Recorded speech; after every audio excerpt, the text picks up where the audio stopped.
बिहार सरकार के प्रयासों से जमीन के दस्तावेजों को डिजिटाइज किए जाने और अन्य गंभीर प्रयासों के बाद भी जमीन विवाद में कमी नहीं आ रही है। इसकी बड़ी वजह राजस्व एवं भूमि सुधार विभाग के अंचल व जिला स्तर के कार्यालयों में काम की गति बेहद धीमी और दस्तावेजों में गलतियों की भरमार होना है। जमीन के दस्तावेजों की जाँच पड़ताल किए बिना जमीन की रजिस्ट्री रैयत की मृत्यु के बाद वारिस के नाम पर जमाबंदी ट्रांसफर या दाखिल खारिज करने के लिए सरकारी कार्यप्रणाली नहीं होना भी इसका कारण है। इसके अलावा वैध कागजातों के बिना ही संयुक्त परिवार का जमाबंदी स्थानांतरण, बासडीह सहित नदियों से निकलने वाली जमीन के मालिक की पहचान नहीं होने और कानूनी विवाद वाली जमीन की बिक्री और दाखिल खारिज से भी विवाद हो रहा है। पुलिस विभाग का मानना है कि राज्य में अपराध और हत्या के कुल मामलों में से करीब 59% भूमि विवाद से संबंधित है। कानून के जानकारों का कहना है कि जमीन विवाद दूर करने का प्रभावी तरीका यही है कि जमीन के कागजातों की सभी जाँच के बाद ही उसकी रजिस्ट्री होनी चाहिए। इससे सरकार को तो जो राजस्व मिलना है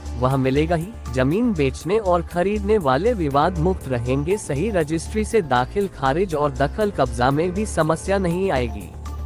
ऐसे में जमीन की रजिस्ट्री वाली व्यवस्था दुरुस्त होने से आधी से अधिक समस्या का निदान हो जाएगा। अन्य प्रदेशों में है विशेष व्यवस्था। हैदराबाद में आम लोगों को जमीन का पासबुक बनवा दिया गया है।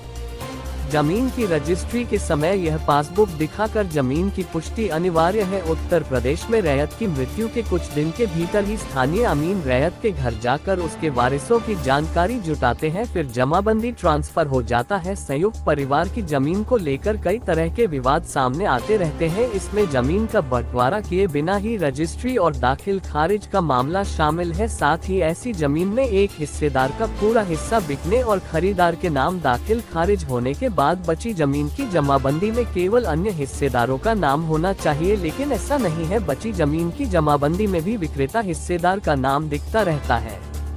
इससे विवाद होना स्वाभाविक है। राज्य के महाधिवक्ता पी के शाही का कहना है कि संयुक्त परिवार की जमीन का बंटवारा हुए बिना रजिस्ट्री और दाखिल खारिज अवैध है। बंटवारे के बाद ही संयुक्त परिवार के प्रत्येक हिस्सेदार के हिस्से के जमीन की चौहद्दी निर्धारित होती है। इसके बाद ही जमीन की रजिस्ट्री और दाखिल खारिज होना चाहिए। राजस्व एवं भूमि सुधार विभाग के मंत्री आलोक कुमार मेहता ने कहा कि उनके कार्यकाल में राज्य में भ्रष्टाचार के आरोपी करीब 26 अंचल अधिकारियों को निलंबित किया जा चुका है। दाखिल खारिज के सभी लंबित मामलों का निपटारा अगले 3 महीने में करने का सभी अधिकारियों को निर्देश दिया गया है। आने वाले समय में नक्शा से लेकर जमाबंदी तक सभी जमीन के कागजात ऑनलाइन ही देखे जा सकेंगे।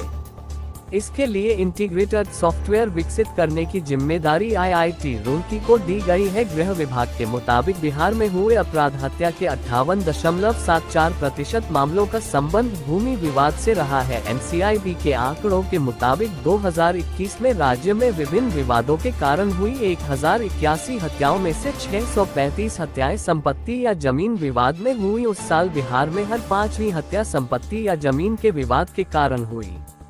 गृह विभाग ने NIC के सहयोग से भू समाधान पोर्टल तैयार किया है।